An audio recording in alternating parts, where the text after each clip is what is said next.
Good evening. You are watching News Mongolia on MNB World. I am Jugdir Gambold. And for our top stories for today. The Digital Gobi initiative was awarded the APAC 2022 award for being the most impactful initiative in 2022. Khalkh nation only used to play Archery Fiddle in Mongolia. Lemon Cake project initiated by youth provides good habits for young children. For the news, stay with us. In Mongolia province, the Digital Gobi non-profit organization has been established and it shares knowledge about STEM learning based on robotics and computer coding. The initiative in this rural area has been highly appreciated internationally and has received the Best Initiative Award in Asia and a 2022 award for being the most impactful initiative from Women in the Tech International Movement. This is Irten Sovt, co-founder and CEO of the Digital Gobi non-profit organization. She has been working as a robot electronics engineer and coding teacher. The Digital Gobi is a citizens' initiative and they operate in the area of spreading technological education in Mongolia province, 580 kilometers from Ulaanbaatar. For children aged 4 to 18, they are conducting a 10-level training project in 3 age groups through the International STEM Training Program for Technology Education. From this year, they have expanded their activities and started implementing a computer-based coding program. My profession is international journalism. I also have a master's degree in information and communication. I have worked in the media industry for many years. While studying in London, the English education system places a lot of emphasis on the STEM education program. When I found that they teach their children about technology as early as kindergarten age, I thought, why are Mongolian children so far from the professions that everyone would like to acquire, which is becoming a global trend, and I thought that even my own children are not very knowledgeable about robots and technology. That's why I changed into a new career. When I changed career, technology felt very close to me because I'm not an information and or communication person myself. Because of the COVID pandemic, I took all teaching programs online. I became a mentor myself, and I trained a lot of young teachers to become mentors as well. I'm assembling the wood for the houseboat. After completing the assembly, enter the code, turn on the light, and ring the bell. I like to develop my mind and do this kind of thing. At the beginning, it was somewhat difficult because I didn't understand English very well, but after I started assembling, it became more interesting. The brain of the houseboat will work after putting the battery in it. Without the battery, the lights won't turn on and the bell won't ring. If you connect this part of the brain to the battery, the houseboat will start working. Currently, her teams are made up of 4 to 5 people. Among their teachers is a teacher who was teaching at the university in Ulaanbaatar city. Their courses are attended by children over 4 years old. So children are able to understand and learn about computer language and programming from kindergarten. The STEM curriculum is also referred to as a comprehensive competency program. This is not only a matter of improving technological thinking, but in the future, our children will live in an environment where they will work side by side with robots. Now I am assembling a helicopter pod. I made it with 2 wheels when originally it had a single wheel. This is an iron level robot. It was made from Lego to made from iron. This robot can move fans, turn on lights, and of course it can ride on 2 wheels. I had an A1 level in an English language course, and after 2 years of taking this course I advanced to A2 or level 1. By taking this course you can become fluent in English as well gain in-depth coding knowledge. During the COVID-19 pandemic period, they have included about 600 children in their training. In terms of results, in addition to technical, logical, and mathematical thinking, their children's ability to work together in a team, express themselves to each other, and solve problems are skills every young citizen of the 21st century must acquire. Through this training program, young citizens are prepared for life in the 21st century. Embassy of India and the Children Palace organized the 23rd Indian Dance Festival in Ulaanbaatar yesterday, March 13, in which 410 Mongolian children from 16 provinces and districts participated. The event was dedicated to 75th anniversary of Indian independence and 67th anniversary of establishment of diplomatic relations with Mongolia. Energetic dance recitals, eye-catching vibrant dresses, and almost immaculate group and solo performances by Mongolian students aged 3 to 16 on Indian classical and popular Bollywood dances offered a fresh and welcome change. Some middle-class students brilliantly combine Indian traditional and folk dances with contemporary choreography, infused with nuances dances of traditional dances with free-flowing moves of modern dance.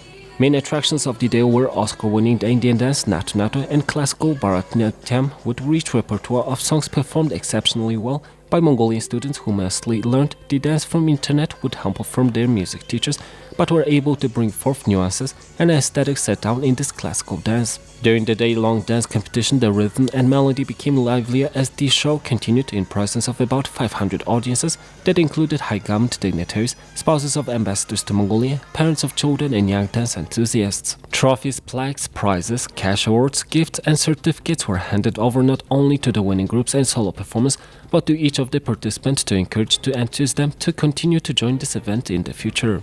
In his opening remarks, Indian Ambassador to Mongolia, His Excellency Singh expressed gratitude for continued cooperation of Children's Palace and ICC for popularizing for the Indian art, craft and culture through dance and yoga events, and congratulated parents and teachers for their commitment and dedication.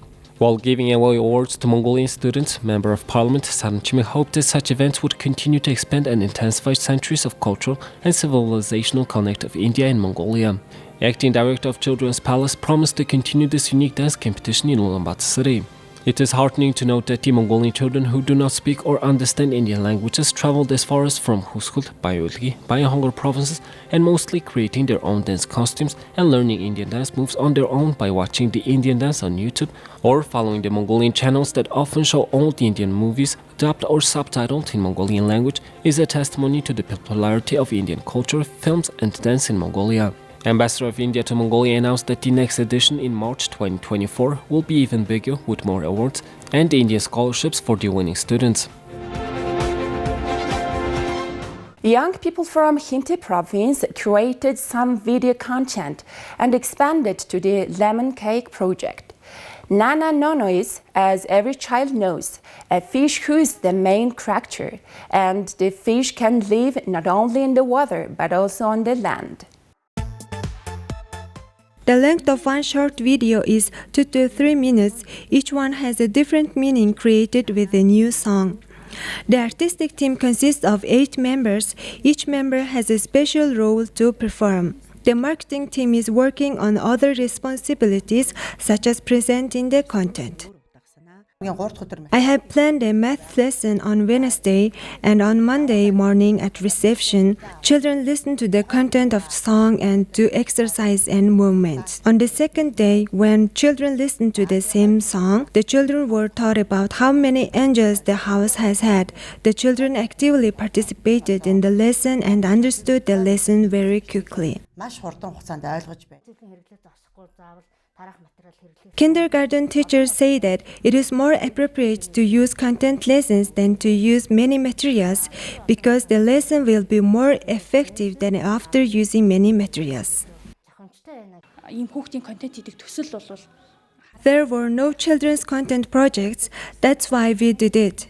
It was first uploaded to YouTube on July 1st and 25 episodes have been released so far. We plan to do another 50 episodes. Currently, it has 24 to 25 million views on YouTube channel and it is aimed at preschoolers. 2022 has been declared as the year of children's development and protection, and this is one of the many projects and programs for 0 to 18 years old. The management of Khalkh province aims to use the skills of local youth to work together and spread positive information and good habits. We believe that the content created by our youth will contribute greatly. Instead of reading books, children are more interested in watching TV and using their phones online. We are cooperating with this project and ordering this content because we think that it should be added to their knowledge in terms of content in the right way. Nana Nona content is highly viewed on the YouTube channel and is aired every night on the Dreambox channel. During the Hun Dynasty, soldiers used to signal peace to each other with their bows and arrows and exchange information. There is also a legend that the bow fiddle was created by hitting the string of the bow with an arrow and making music in order to correctly make known one's intentions. This is Altangiril, resident of Aranga province, inheritor of this kind of music. His grandfather passed down the fiddle that he used to play as a musical instrument.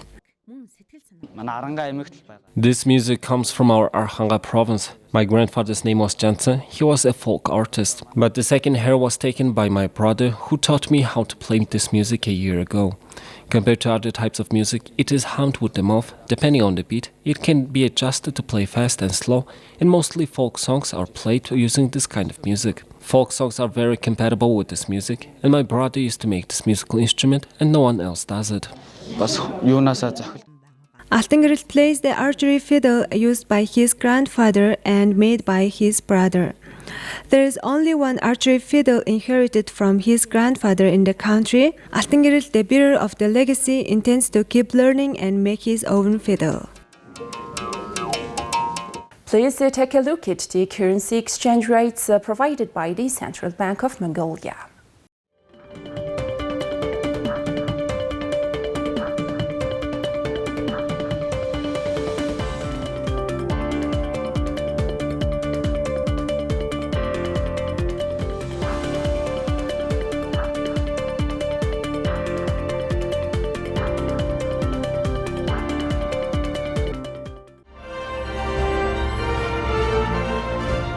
Now here comes the world news partnered with international news agencies. A forest fire broke out Wednesday night in Nakhon Nayok province, 114 kilometers or 70 miles northeast of Bangkok.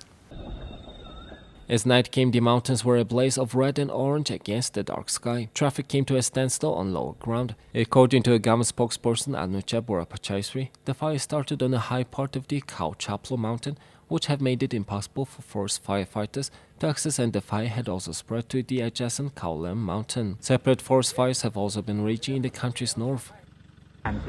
Apart from the wind's direction, I also have to look after the lives and safety of those conducting the operation. After reviewing the situation, since it is at the mountaintop, we had to retreat to standby and convene over what we can do tomorrow. In the suburban region of Metang, Chiang Mai, around 18,000 liters of water have been dosed from the air in efforts to extinguish a forest fire there. Chiang Rai province had also requested a helicopter, which arrived Thursday to assist efforts in extinguishing forest fires, Anucha said. Amid the ongoing wildfire, the provincial governor, Banchu Chawarin, was at the scene to assess the situation. Please take a look at the weather forecast for the world's major cities.